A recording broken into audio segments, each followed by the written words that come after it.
ಗುರುಕುಮಾರ ಸ್ವಾಮಿ ನಿನಗೆ ವಂದನ. ಸಮಾಜ ಸೇವೆಗಾಗಿ ಮಹಾ ತ್ಯಾಗಮಯ ಜೀವನ.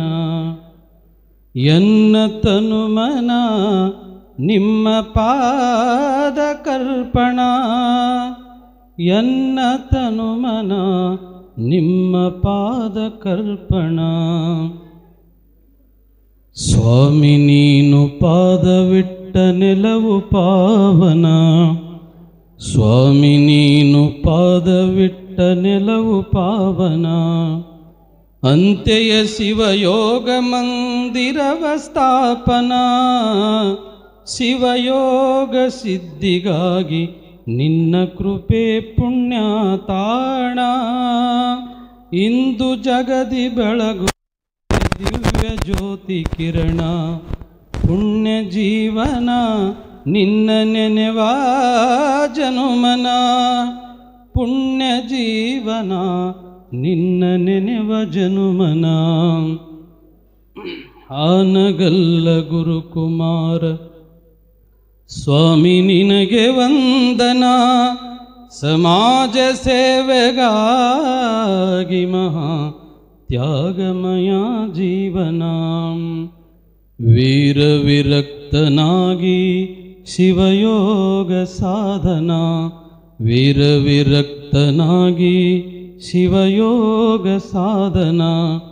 ವಾಹನವೇರಿ ಮೆರೆಯದಂತ ಕಿಂಕರಾತ್ಮನ. ಯಾರು ನಿನಗೆ ಸಾಟಿ ಗುರುಕುಮಾರ ನಾಮವೇ ಘನ. ವರದ ವಿಶ್ವನರರಿಗೆಲ್ಲ ದಿವ್ಯ ಚೇತನ. ಬಾರೋ ಮತ್ತೆ ಧರಣಿ ಬಯಸಿದೆನ್ನ ಹೃನ್ಮನ. ಲೀಲಲೋಲನ ಸ್ವಾಮಿ ಗುರುಕುಮಾರನ. ಲೀಲಲೋಲನ ಸ್ವಾಮಿ ಗುರುಕುಮಾರನ. ಗುರುವಿರಕ್ತರೆಂಬ ಭೇದ ಎಣಿಸದವನ. ಗುರುವಿರಕ್ತರೆಂಬ ಭೇದ ಎಣಿಸದವನ. ಗುರುವಿನ ಗುರುವಾದ ಮಹಾಯೋಗಿ ವರ್ಯನ. ಗುರುವಿನ ಗುರುವಾದ ಮಹಾಯೋಗಿ ವರ್ಯನ. ಕರುಣಿಹಾನಗಲ್ಲ ಗುರುಕುಮಾರ ನಾಮವೇ ಘನ.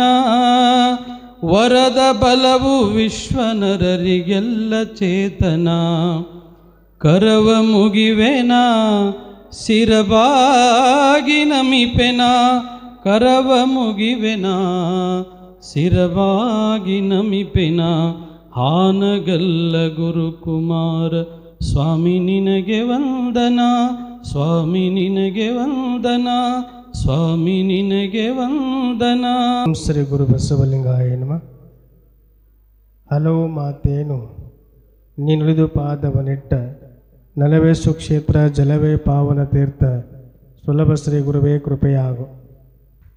ಹಾಗೆ ಈ ಕಾರ್ಯಕ್ರಮದ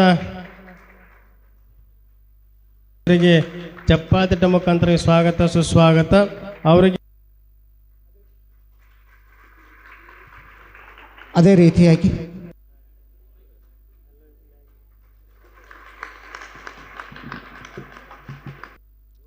ಇವತ್ತಿನ ಈ ಶುಭ ಸಮಾರಂಭದಲ್ಲಿ ಭಾಗವಹಿಸಿರ್ತಕ್ಕಂಥ ಈ ನಮ್ಮ ಶ್ರೀ ಗುಡ್ಡದ ಬಸವರಾಜೇಂದ್ರ ಶಿವಯೋಗಿಗಳ 61ನೇ ಪುಣ್ಯಾರಾಧನೆ ಹಾಗೂ ನಮ್ಮ ಶ್ರೀಮಠದ ಪೀಠಾಧಿಕಾರಿಗಳಾಗಿರ್ತಕ್ಕಂಥ ಶ್ರೀಮನ್ನಿರಂಜನ ಪ್ರಣವ ಸ್ವರೂಪಿ ಶಿವಬಸವರಾಜೇಂದ್ರ ಶಿವಯೋಗಿಗಳವರ 60ನೇ ಹುಟ್ಟುಹಬ್ಬದ ಅಥವಾ ಜನ್ಮ ದಿನಾಚರಣೆ ಅಂಗವಾಗಿ ಶ್ರೀಮಠದ ಸಂಸ್ಥಾಪಕರಾಗಿರ್ತಕ್ಕಂಥ ಶ್ರೀ ಲಿಂಗೈಕ್ಯ ಧರ್ಮಣ ಸಾಧು ಮಹಾರಾಜರ ಒಂದು ರಜತ ಮಹೋತ್ಸವ ಹಾಗೂ ವೇದಾಗಮ ಉಪಶನಿತಗಳು ಬಲ್ಲತ ದಿವ್ಯಜ್ಞಾನಿ ರಾಚಾರೂಢರ ಒಂದು ಶತಮಾನೋತ್ಸವದತ್ತ ಹೊರಟಿರುವ ಪುಣ್ಯಾರಾಧನೆಯ ಒಂದು ಸವಿ ನೆನಪುಗಳನ್ನು ನೆನೆಯೋದರ ಒಂದು ಉತ್ಸವದ ಅಂಗವಾಗಿ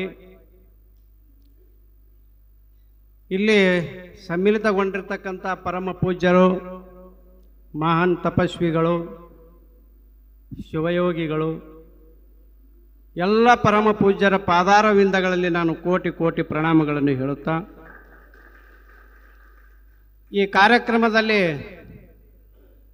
ಈ ಸಭೆಯ ಒಂದು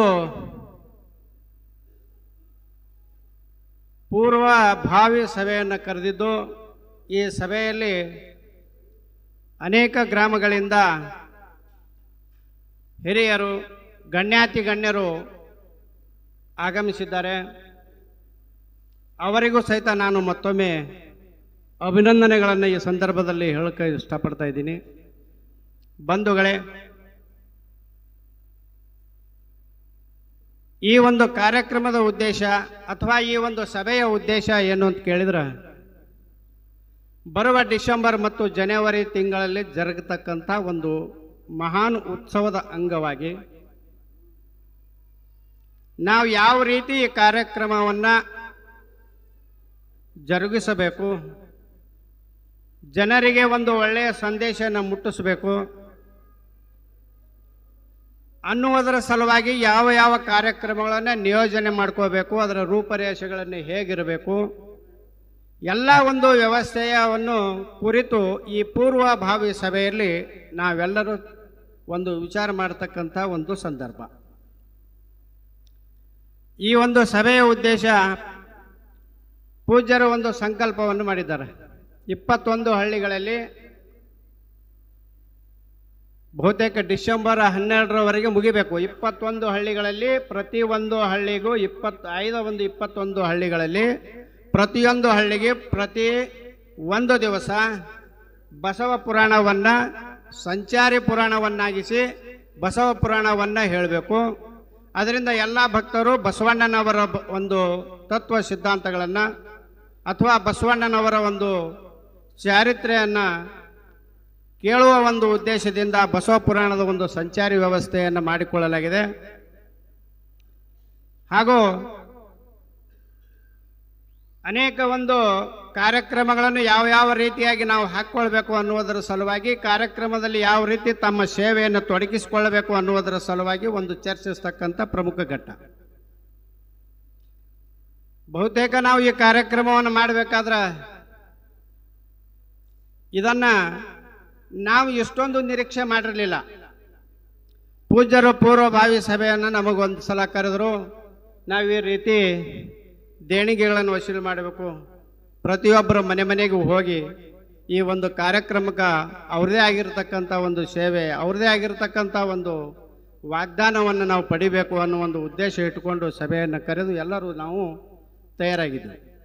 ಬಹುತೇಕ ನಾವು ಈ ಮಠದಿಂದ ಈ ಊರೊಳಗೆ ಪ್ರವೇಶ ಆಗಬೇಕಾದ್ರೆ ಒಂದು 10-12 ಜನ ಅಷ್ಟೇ ಇರ್ತಿದ್ದೆವು, ಬೆರಳೆಣಿಕೆ ಅಷ್ಟೇ ಜನ. ಊರಲ್ಲಿ ಪ್ರವೇಶ ಆದ ತಕ್ಷಣ ಬಹುತೇಕ ಆ ಸಂಭ್ರಮ, ಸಡಗರ, ವೈಭವ ನಾವು ಬಹುತೇಕ ಇಷ್ಟೊಂದು ನಿರೀಕ್ಷೆ ಮಾಡಿರಲಿಲ್ಲ. ಅಷ್ಟೊಂದು ಅದ್ಧೂರಿಯಾಗಿರ್ತಕ್ಕಂಥ ರಾಜ ಮರ್ಯಾದೆಯನ್ನು ನಮ್ಮ ಊರ ಜನತೆ ಆಗಲಿ ಪರಸ್ಥಳದವರಾಗಲಿ ನಮಗೆ ಮಾಡಿದ್ದಾರೆ. ಅದಕ್ಕಾಗಿ ನಾನು ತುಂಬ ಹೃದಯದ ಧನ್ಯವಾದಗಳನ್ನು ಈ ಸಂದರ್ಭದಲ್ಲಿ ಹೇಳ್ತಾ ಇದ್ದೇನೆ. ಎಷ್ಟು ಜನ ಪೂಜ್ಯರು ಹಿಂದೆ ಬರ್ತಾರೆ, ಪ್ರತಿಯೊಬ್ಬರು ಮನೆಗೂ ಮನೆ ಮುಂದೆ ರಂಗವಲ್ಲಿ ಹಾಕಿ ಕಳಸಿ ತುಂಬಿಟ್ಟು ತೆಂಗಿನಕಾಯಿ ಇಟ್ಟು ಅವರನ್ನು ಆರತಿ ಮಾಡಿ ಮನೆಯೊಳಗೆ ಬರಮಾಡಿಕೊಂಡು ದಂಪತಿಗಳು ಪಾದ ಪೂಜೆಯನ್ನು ಮಾಡಿ ಅವರ ಆಶೀರ್ವಾದವನ್ನು ಪಡೆದು, ಅಲ್ಲದೆ ಪೂಜ್ಯರ ಹಿಂದೆ ಬರ್ತಕ್ಕಂಥ ಅನೇಕ ಜನ ಭಕ್ತ ಸಮೂಹದವರಿಗೆ ಪ್ರಸಾದ ವ್ಯವಸ್ಥೆ ಪ್ರತಿಯೊಬ್ಬರು ಇದೇ ಸಮಾಜದವರು ಮಾಡಿದ್ದಾರ, ಇಂಥ ವರ್ಗದ ಜನ ಮಾಡಿದ್ದಾರ, ಶ್ರೀಮಂತರೇ ಮಾಡಿದ್ದಾರ, ಹಿಂಗೇನಿಲ್ಲ. ಪ್ರತಿಯೊಬ್ಬರು ಎಲ್ಲ ಥರದ ಒಂದು ವ್ಯವಸ್ಥೆಯನ್ನು, ರಾಜ ಮರ್ಯಾದೆಯನ್ನು ಈ ಶ್ರೀಮಠದ ಮೇಲೆ ಇದ್ದ ಭಕ್ತಿಗಾಗಿ ಒಂದು ಶ್ರದ್ಧಾ ನಿಷ್ಠೆಯಾಗಿ ಅಷ್ಟೇ ಪ್ರಾಮಾಣಿಕ ವ್ಯವಸ್ಥೆಯನ್ನು ಮಾಡಿದ್ದಾರೆ ಅನ್ನೋಕ್ಕೆ ಹೇಳೋಕ್ಕೆ ಬಹಳ ಹೆಮ್ಮೆ ಅನ್ನಿಸ್ತದೆ. ಇದು ಅಲ್ಲದೆ ಮತ್ತೆ ನಾವು ಇಂಡಿ ಗ್ರಾಮಕ್ಕೆ ಹೋಗಿದ್ದೆವು. ಇಂಡಿಯಲ್ಲಿ ನಮ್ಮ ಊರಿನವರು ಅನೇಕ ಜನ ಭಕ್ತರು ನೌಕರಿಗಾಗಿ ಅಥವಾ ಒಂದು ವ್ಯವಹಾರಕ್ಕಾಗಿ ಅಲ್ಲಿ ವಾಸವಾಗಿರುವುದರಿಂದ ಆ ಭಕ್ತರ ಮನೆಗೆ ಹೋದಾಗ ಸಹಿತ ಬಹುತೇಕ ಇಂಡಿಯಾ ಜನ ಎಲ್ಲರೂ ನಮಗೆ ಬಹಳ ಒಂದು ರಾಜ ಮರ್ಯಾದೆಯನ್ನು ಕೊಟ್ಟಿದ್ದಾರೆ, ಒಂದು ಒಳ್ಳೆಯ ವ್ಯವಸ್ಥೆಯನ್ನು ಮಾಡಿದ್ದಾರೆ. ಅಷ್ಟೇ ಪರಮ ಪೂಜ್ಯರನ್ನು ಭಕ್ತಿಯಿಂದ ಬರಮಾಡಿಕೊಂಡು ತಮ್ಮ ವಾಗ್ದಾನವನ್ನು ವ್ಯಕ್ತಪಡಿಸಿದ್ದಾರೆ. ಬಹುತೇಕ ನಾವು ಎಷ್ಟೊಂದು ನಿರೀಕ್ಷೆ ಮಾಡಿರಲಿಲ್ಲ. ಯಾರು ಬಡವರಿದ್ರೂ ಸರಿ, ಶ್ರೀಮಂತರಿದ್ರೂ ಸರಿ, ತಮ್ಮ ಶಕ್ತಿ ಮೀರಿ ಅವರು ಈ ಶ್ರೀಮಠಕ್ಕೆ ಈ ಕಾರ್ಯಕ್ರಮಕ್ಕೆ ದೇಣಿಗೆಗಳನ್ನು ಕೊಟ್ಟಿದ್ದಾರಲ್ಲ, ಅದು ಬಹಳ ಸಂತೋಷದ ವಿಷಯ. ಇದರಲ್ಲಿ ಕಾಣಿಕೆ ಮುಖ್ಯ ಅಲ್ಲ, ಅವರು ಕೊಟ್ಟಿರ್ತಕ್ಕಂಥ ದೇಣಿಗೆ ಮುಖ್ಯ ಅಲ್ಲ, ಅವರಲ್ಲಿ ಹೃದಯದಲ್ಲಿ ಹುದುಗಿರುವ ಭಕ್ತಿಯ ಬಗ್ಗೆ ನಾವು ಮೆಚ್ಚತಕ್ಕಂಥ ಒಂದು ಸಂದರ್ಭ. ಎಷ್ಟೊಂದು ಜನ ಅದ್ದೂರಿಯಾಗಿ ಈ ಪೂಜ್ಯರನ್ನ, ಈ ಶ್ರೀಮಠದ ಒಂದು ಸಂಪ್ರದಾಯವನ್ನ ತಮ್ಮ ಭಕ್ತಿಯ ಮುಖಾಂತರ ತೋರಿಸ್ಕೊಂಡಿದ್ದಾರಲ್ಲ, ಆದರೆ ಇನ್ನು ಮುಂದೆ ಅಷ್ಟೇ ಒಂದು ನಿಷ್ಠುರವಾಗಿರ್ತಕ್ಕಂಥ ಒಂದು ಕರ್ತವ್ಯ ನಿಮ್ಮೆಲ್ಲರ ಮೇಲಿದೆ. ಪ್ರತಿನಿತ್ಯ 21 ದಿವಸ ಬಸವ ಪುರಾಣ ಇರುವುದರಿಂದ ಅನೇಕ ಹಳ್ಳಿಗಳಿಂದ ಅನೇಕ ಭಕ್ತರು ಈ ಶ್ರೀಮಠಕ್ಕೆ ಪುರಾಣ ಕೇಳಲಿಕ್ಕೆ ಬರ್ತಿದ್ದಾರೆ. ಅವ್ರು ಯಾವುದೋ ಥರದ ತೊಂದರೆ ಆಗದಂತೆ, ಅಡಚಣೆ ಆಗದಂತೆ ನೀವೆಲ್ಲರೂ ಸೇವಾ ನಿರತರಾಗುವುದು ಒಂದು ಬಹಳ ಮುಖ್ಯ ಕೆಲಸ. ಇದರಲ್ಲಿ ಅವರೇ ಓಡಾಡ್ತಾರೆ, ಅವ್ರು ಮಾಡಬೇಕು, ಇವರೇ ಬರ್ತಾರೆ, ಇವ್ರು ಮಾಡಬೇಕು ಅನ್ನೋ ಭೇದ ಇಲ್ಲ. ಯಾವ ರೀತಿ ಭೇದ ಮಾಡಲಾರ್ದೇನೆ, ಯಾವ ರೀತಿ ಸಂಕುಚಿತ ಮನೋಭಾವನೆ ತಾಳಲಾರದೇನೆ ತಾವೆಲ್ಲರೂ ಈ ಶ್ರೀಮಠಕ್ಕಾಗಿ ಪೂಜ್ಯರಿಗೆ ವಾಗ್ದಾನ ಭಕ್ತಿ ಸೇವೆಯನ್ನು ಸಲ್ಲಿಸಿದ್ದೀರೋ, ಅದೇ ಈ ರೀತಿಯಾಗಿ ಈ ಗುರುಮಠದಲ್ಲಿ ನಿರಂತರವಾಗಿ ಎಲ್ಲ ಸಮಾಜದವರು, ಎಲ್ಲ ವರ್ಗದವರು ಬಂದು ತಮ್ಮ ತಮ್ಮ ಸೇವೆಯನ್ನು ಒಕ್ಕಟ್ಟಾಗಿ ಪ್ರದರ್ಶಿಸಬೇಕು ಅನ್ನುವಂಥ ಕರೆಯನ್ನು ಈ ಸಂದರ್ಭದಲ್ಲಿ ನಾನು ಈ ಶ್ರೀಮಠದ ಪರವಾಗಿ ನಾನು ಹೇಳ್ತಾ ಇದ್ದೇನೆ. ಬಂಧುಗಳಿಗೆ ಕೊಡೋರು ಭಾಳ ಜಾಸ್ತಿ ಅಂದ್ರೆ ನಿಂತು ಮಾಡೋದು ಭಾಳ ದುರ್ಲಭ, ಕಷ್ಟದ. ದಯವಿಟ್ಟು ನಾನು ಹೇಳ್ತೀನಿ, ಭಾಳ ದೊಡ್ಡ ಕಾರ್ಯಕ್ರಮ ಇರುವುದರಿಂದ ಯಾರನ್ನು ನನಗೆ ಅಪ್ಪಗಳು ಫೋನ್ ಹಚ್ಚಿಲ್ಲ, ಅವ್ರು ನನಗೆ ಕರೆದಿಲ್ಲ, ಅವರಿಗೆ ಕರೆದ್ರು ನನಗೆ ಕರೆದ್ರು ಸಂಕೋಚಿತ ಬೇಡ. ಇವೆಲ್ಲ ಸಮಸ್ಯೆ ಬರಬಾರ್ದು ಅಂತ ತಿಳ್ಕೊಂಡು ಪೂಜ್ಯರು ಒಬ್ಬ ಸ್ವಾಮಿಗೆ ಹಚ್ಚಿ ಪ್ರತಿ ಮನೆಗೂ ಎಲ್ಲ ಸಮಾಜದವರಿಗೂ ಭಿನ್ನ ಕೊಟ್ಟಿದ್ದಾರೆ, ಆಹ್ವಾನ ಮಾಡಿದ್ದಾರೆ. ಹಗಲೆಲ್ಲ ಕರೆಸಿಕೊಳ್ಳುವಂಥ ಒಂದು ಮನೋಭಾವನೆಯನ್ನು ತಾಳಲಾರ್ದೇನೆ ಎಲ್ಲರೂ ಬಂದು ಈ ಶ್ರೀಮಠದ ಸೇವೆಯಲ್ಲಿ ಭಾಗವಹಿಸಿ ಆ ಒಂದು ಗುರುವಿನ ಆಶೀರ್ವಾದವನ್ನು ಪಡೆದು ತಾವೆಲ್ಲರೂ ಭಾಗ್ಯಶಾಲಿ ಆಗಬೇಕಂತ ಈ ಸಂದರ್ಭದಲ್ಲಿ ಕೇಳ್ಕೊಳ್ತಾ ಇದ್ದೇನೆ. ಇನ್ನೂ ಅನೇಕ ಕಾರ್ಯಕ್ರಮಗಳು ಹಾಗೂ ಇನ್ನೂ ಅನೇಕ ವಿಚಾರಧಾರೆಗಳು ಪರಮ ಪೂಜ್ಯರು ತಮ್ಮೆಲ್ಲರಿಗೂ ಈ ಸಂದರ್ಭದಲ್ಲಿ ತಿಳಿಪಡಿಸ್ತಾ ಇದ್ದಾರೆ. ಅದಕ್ಕಿಂತ ಮುಂಚೆ ಈ ಒಂದು ಕೊನೆಯದಾಗಿ ಯಾವ ರೀತಿ ಒಂದು ಸಂಘಟನೆ ಮಾಡಿದ್ದಾರಂತ ಪೂಜ್ಯರು ತಿಳಿಸ್ತಾರ. ಈ ಸಂದರ್ಭದಲ್ಲಿ ನನಗೊಂದೆರಡು ಪ್ರಾಸ್ತಾವಿಕ ಮಾತನಾಡಲು ಅವಕಾಶ ಕೊಟ್ಟಿರ್ತಕ್ಕಂಥ ಸಂಘಟನಾಕಾರರಿಗೂ ಹಾಗೂ ಶ್ರೀಮಠಕ್ಕೂ ಪರಮ ಪೂಜ್ಯರಿಗೂ ಮತ್ತೊಮ್ಮೆ ನಾನು ಧನ್ಯವಾದಗಳನ್ನು ಹೇಳುವುದರೊಂದಿಗೆ ನನ್ನ ಎರಡು ಮಾತುಗಳಿಗೆ ವಿರಾಮ ಕೊಡ್ತಾ ಇದ್ದೇನೆ.